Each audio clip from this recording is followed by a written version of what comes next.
big clap? Just one big clap. Ah. Yeah, should be good. Oh, to do the mic. What up, this is Alyssa Marie. You're tuned in to Nico Blitz at thelunchtabletalks.com. Conscious alternative hip hop. That would be what I would classify my genre as. But I'll get raw too. It's not always conscious.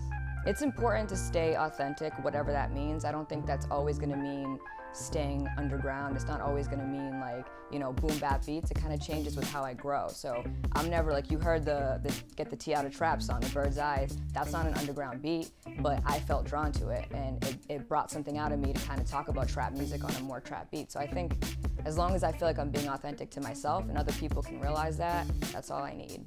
My favorite line I've ever said is, every villain is a hero in their version of the story. It basically means like, all right, so if you're in a situation and you feel like you're doing right, that's why you're doing something, because you feel like that's right within yourself, you're the hero. But you flip it around to the other person, they're doing what they're doing, even though they look like the villain to you, because they feel like they're the hero, you know what I mean? So it's kind of like everybody's a hero within themselves, even if they're coming across to other people as the villain.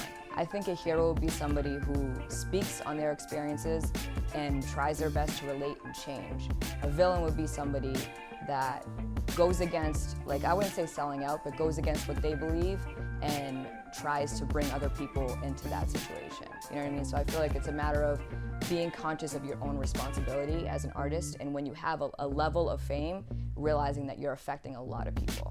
Say like there's some sort of cause that I feel passionate about. I feel like I had the responsibility as somebody that has a voice to voice that and try to support that and spread that word as much as I can. There's a lot of talented girls that are making a name and making a career off of what they do without selling their sex. And it's the easy way to do it, obviously. Like, women have bodies, and men, or people in general, they are quick to look at them and only look at that. But if you're taking it like, I'm a human being and like I respect myself and I want other people to respect me, then you can definitely do it. Just stay true to who you are and realize that there's more to offer than your body. I am passionate about my art and me as a human being, and I respect myself for who I am. I am representing for females and trying not to sell my sex. To do that, like, I'm just thinking of my grandmother watching me on the Grammys, like butt-ass naked, and it makes me sick. Like, I could never do that to myself or to anybody that follows me. It's a bad influence and it's a bad representation of who I am. I think I've come to a point where I feel I'm starting to take action in my voice, but also just in my life, and trying to take the next step in my music. So actions speak louder than words. And there's also a line, after I named the album, I realized there was a line in that says action speaks louder than words. I thought that was pretty funny. I didn't even intentionally do that. I touch upon addiction, codependency, contentment, being happy with where you are, trying to speak your piece and being misconstrued as trying to preach it at people. What else is there? There's a love song for my boyfriend. And there's just demolition, whoop-ass season. It's about, you know, coming into a game where a lot of the stuff is oversaturated and saying like, I'm not gonna live by the standard, and kind of trying to demolish what it is and then flatten it out and build something new from it. You know, wherever I'm at that point in time, like right now I'm dealing with a lot of codependency issues in my life with people around me, addiction issues, love. I'm in love, like very deep in love right now, and this is what reflects me right now.